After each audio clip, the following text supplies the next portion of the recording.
Always be silent, in 5 situations. Number 1. When your judgment is clouded. The first case when you should not speak up, is when you are having trouble thinking. This can be due to many reasons. Maybe you are tired or under the influence of full anger or anxiety. In these situations, it's better to wait a little before you speak your mind. If you don't, it is possible that you will say something you will regret afterward. So give your ideas time to mature and talk about it later in these conditions. Number 2. When your words will be hurtful. The second situation in which you should not speak up is when your words are more likely to be hurtful, beyond being useful. Sure, there are situations when others need to hear the truth, harsh as it may be, but these situations are rarer than we think. Consider whether the words you want to speak are going to be useful, or if you are acting to hurt the other person. Number 3.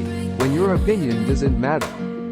The next situation, when you should not speak up, is when your opinion is irrelevant.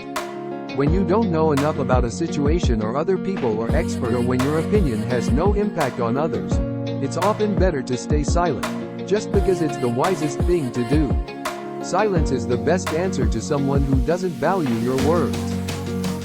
Number 4. When you don't have enough evidence. Sure, in some situations we are free to speculate and speak up even if we don't have evidence. However, this is not always true when we are talking about something that will likely have a big impact on another person. For instance, on their physical and mental well-being, we should not offer information that is not certain. It's best not to bring up a rumor about a friend unless you are certain it's a fact and not a rumor.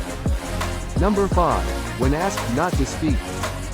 If recognizing that your opinion is not relevant is hard for the ego, being asked to stay silent is even harder. Why are we being asked to stay silent? Listening and learning can also be good in these situations. Number 6. When you don't have anything to say. Just because you feel you ought to add something doesn't mean you should.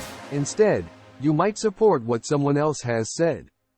It can feel awkward saying that you don't have something to add, but it is usually better than speaking for the sake of speaking. Allow yourself to admit when there is nothing to add. The slip of foot you may recover soon, but the slip of tongue you may never recover soon.